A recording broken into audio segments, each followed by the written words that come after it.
Hello, Vineyard family. I just wanted to take a moment to clarify a few things that we've had questions about this upcoming Sunday as we gather to celebrate Pentecost together as a church. And also some questions about what does it look like as far as our soft launch of reopening our campus as we get into the first phase of that. So I'm just going to bring a little bit of clarification, and then immediately after that, you're going to have a video from Kim Gray just sharing about some fun stuff that she got to be a part of last weekend. Basically trying to stir our creativity about what's possible and what we can create, even in the midst of some of the limitations that we're experiencing. So, first of all, this is Pentecost Sunday, and part of that, we're going to be receiving communion together. So for those that are gathering on our campus, we will provide that. If you're gathering in homes, we want to encourage you to prepare for that. And so if you would have the elements of communion ready, we'll be able to receive that together as part of our worship together on Sunday.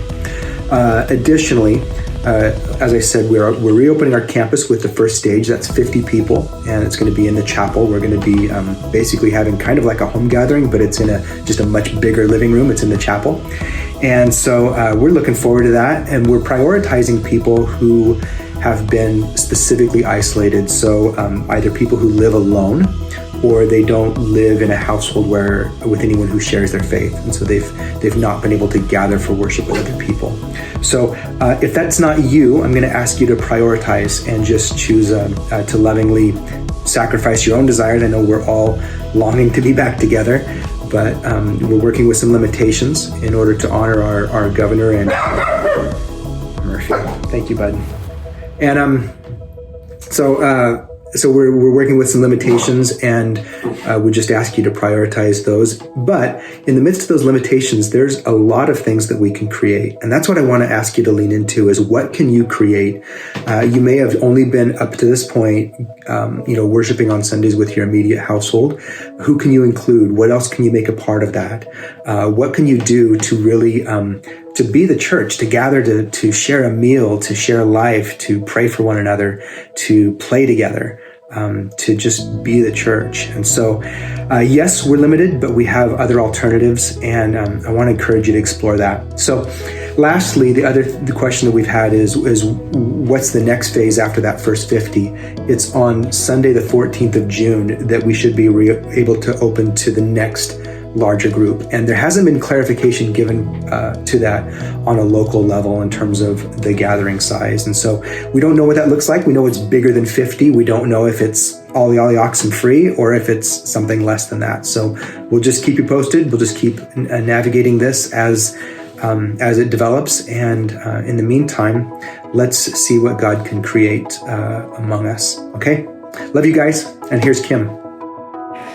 Friends, I have sure missed seeing you on Sundays, since one of these days we're going to be all back at it, right? So I wanted to tell you what my husband and I did last Sunday after we streamed the church online. So first of all, this is Buddy. He is my 4-year-old golden doodle. Isn't he cute? He is the smartest dog I've ever had, and he's so sweet. He loves to go hiking. So last Sunday, after Tim and I watched the message from our living room, we met up with a couple who are real dear friends of ours that we share life with, and they had watched the message as well. And so we spent we hiked 5 miles. And during that hike, we just talked about the message and what Trevor had shared, and just, the whole, wasn't that the, what do you hold in a closed hand, open hand, and what do you get rid of? So we spent a couple hours just processing that with our friends, and it was so great. So I just want to encourage you that maybe if you aren't ready to have people in your house, or you're like me and you're like, oh my gosh, I have to deep clean before I can allow anyone in this living room. But if you don't maybe want to do that, just another way to do life together and do things a little bit different in this crazy time.